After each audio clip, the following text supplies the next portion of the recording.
Hey, what's up everyone? Welcome back to another episode. Thanks for tuning in. Things are going pretty good here. I'm just really focused on my food production now that the camper cover's pretty much done. And also wanted to clear some area to install some more raised garden beds. So I've been focusing on that this morning. Also made a run to the well and wanted to kind of show all the new people that are tuning in how I get water here in northern Arizona. And I want to talk about a troubling development with the public well in town.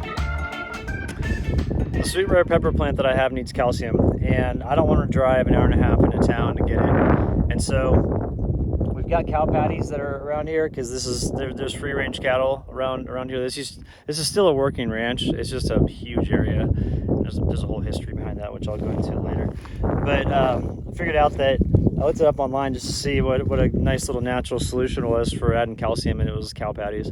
So I'm going to roll around today and grab a few, and then break them up and throw them into the sweet red pepper plant area, and also throw it into the rest of the stuff too, and into both my special fern and then ferns, and then also the strawberry plants. And then I'm going to start clearing more land today because I need to get more beds going, more raised garden beds to make more food.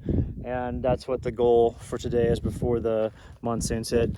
And then I may get some other stuff done. I do need to clean out the camper too, just for allergy purposes. I always like to clean that out about once a week. If I get that done, we'll do like a camper tour, because then it'll look all nice and everything will be organized. So what are you doing?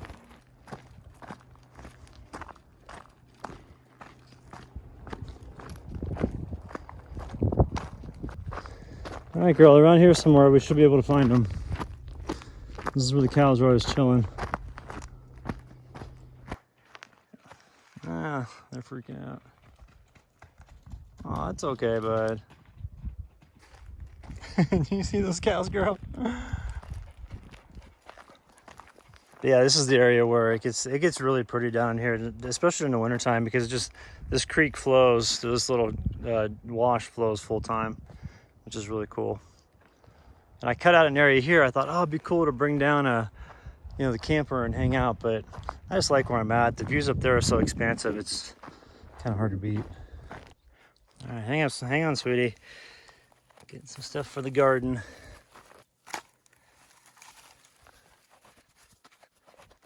Bunch of little biscuits. So I was doing a little bit of research online, and it was saying that when these sweet red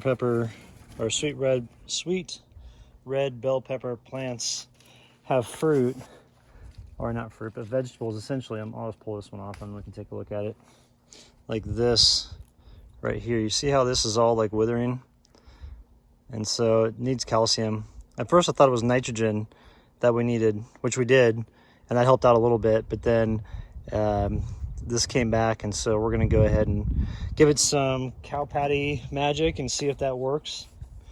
It's kind of nice to have these available just with the cows that are on the property that come through. So I'm just going to break it up, put it down here on the bottom, and mix it into the soil, give it a good watering, and see if that's going to help bring it back or not. Nice amount, kind of spread out about. I'm going to do a little bit more on the base there, and then give it a little watering. We're going to do this for all the plants. That way make sure they're all properly fed.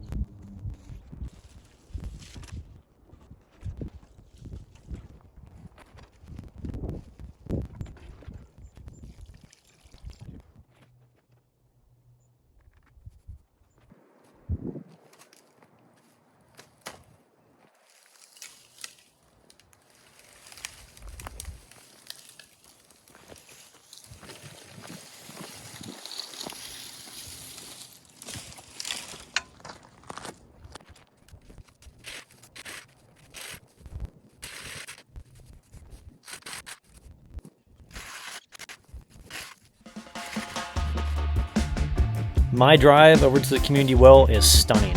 It goes along this ridge and looks out into the national forest. It's just right along the national forest boundary. and the views in every direction are just great. And it takes about 15 minutes from my place to get there. It's slow going because I pull with the trailer. Then once I get there, everything's contained within this shipping container.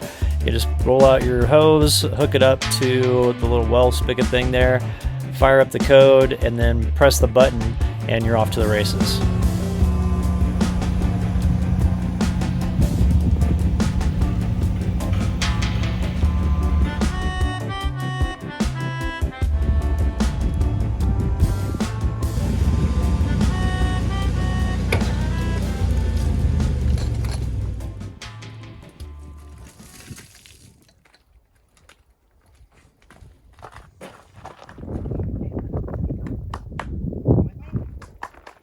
Keep chipping. Ready? 1, 2, 3.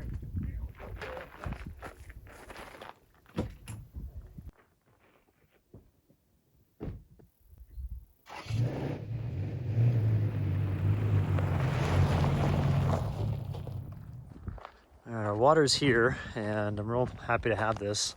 This is a 275-gallon IBC tote, pretty standard supply to transport water, and it's just on a simple little trailer there, and just pull it with my truck.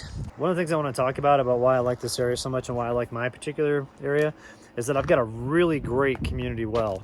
And this community well, it only costs me $92 for the year for my property association dues, which gives me access to that well. It's only for people that live in this little area. And then also we maintain all of our own roads out here, so it pays for that as well. And one of the reasons why I like that well, there's a couple of reasons. Number one, it's an awesome well. Our well here is almost 1,000 feet deep. It's really clean. It's some of the cleanest water in the entire country. And you got to think about how much it's filtered on its way down to those aquifers that are that far deep. And so it comes out of the ground. It's nice and cool, even in the summertime. It'll stay cool underneath the tarp over there. And it's kind of nice because then I can, fill up the water container, and it's not scalding hot water, even though it can be warm outside. And another thing that's nice about it is there's not very many people that access it. So there's only I don't even think there's a dozen parcels out here that are full-time. So it's less than that. So I'm one of the handful of people that are out here. So we just don't have very many people accessing the well. And I've never seen somebody else when I've been over there. It's just a push button code. You go in and push it, and then hit the green button to start it, hit the red button to stop, and you're good. Only takes a couple minutes to fill up a whole 275-gallon container, which is great.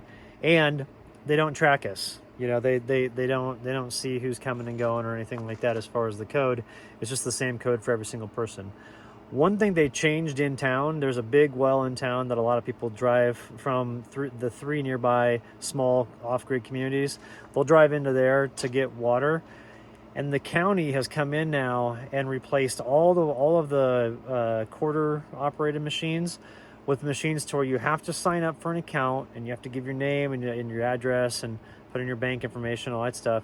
And they're going to monitor how much water you use. Now, in some respects, I kind of understand, you don't want somebody using 20,000 gallons of water a month to grow some crop that needs a bunch of water to grow it when we're in the high desert, So you want to be conservative with water usage in that regard. But no one I know out here is doing that. And even the people that have cows and things like that on their property, they have a legit ranch, they don't use that much water. They don't use, very, very much. It's I think that some of them top out at 2,000 gallons for the entire month, and that for a household, and then for animals and stuff like that, that's not very much water. But what my theory is if the government gets involved, who's to say they come in and they start, saying, well, you need less and less water usage and all that stuff, and then they can shut off your access to water because it's all digital. So it's no longer, a quarter operated thing. And it used to be a quarter got you 20 gallons of fresh water, and now I think it's 50 cents gets you 20 gallons or something like that. But anyway, it's just concerning, just with all the stuff that's gone on lately. It just seems like everybody just wants control. And that's why I like being out here and being kind of out in the middle of nowhere and just not having those prying eyes looking at stuff. Now, granted, I'm online. I put my stuff online, but you know what I mean? There's no one really walking around out here. And yeah, if y'all tune in a bunch, you know how peaceful it is. And, our well, we don't have to regulate it because it's ours. It's private. So maybe the public ones, maybe that's just what they're doing, the public ones, to regulate. But it's just one more step of them keeping track of stuff and keeping an eye on things, to where it just makes you feel kind of unsettled, and that's another reason why, you know, I'm clearing that land over there, or clearing more section in the garden area to get a you know, more food production going, because like, who knows what's going to happen. I never thought we'd be in the spot that we're in now, you know, but after the past couple of years, things are just kind of turned upside down. And so, you know, with them monitoring access to water now, at least on the public wells, when you buy land in these areas, always ask if there's a private community well, because if there is, then you don't have to drill your own well, because drilling a well at this depth costs about $40,000, and that's without the pump and the generator and all that stuff. And so you're probably looking at $55,000 to $60,000, and you might not hit. If you don't hit, then you're out of luck. You know, you spend all that money and you don't. It's a dry hole. So having a community well like that, and then paying a minimal amount like I do, you know, for the road for us to maintain our roads out here and for access to that water, that's kind of what you want. Because the parcels out here, even though the prices have come up, they're still really affordable compared to other areas. And so if you can have a community well, and then, you know, just like good soil and stuff like that, you can grow food and you can have access to good water, and you're good to go. And the aquifer that we tap into up here, none of those cities can tap into because it's too far away. So our water is secure, and we have it to where in our area, some wasps over here. We have it to where in this specific area, and for this entire area that's above this aquifer, no businesses can come in and buy land and then have unlimited access to the water. It has to be residential only, which is awesome. That's what I want. And so just a couple things to point out about water. And, you know, if you're looking to go off grid, some ways that you can get around having to invest in a real expensive well if you can have a community well. And the community well is nice. Like I was saying, it's private, and we're not being regulated on that right now. So I hope that never gets regulated. But it's just a little unsettling with the government, how they've not been the most trustworthy people lately. And now they come through and say, hey, we want to regulate, you know, we want to monitor your access to water. It's like, what's your agenda? So I've got these cross sections here of these bracing beams that I'm going to put up. And I found another branch that looks about the same size. If I were to cut this, you know, I could get another one out of there. But anyway, we're going to take these and we're going to put them up and just do like a bracing thing like that and have it go up there.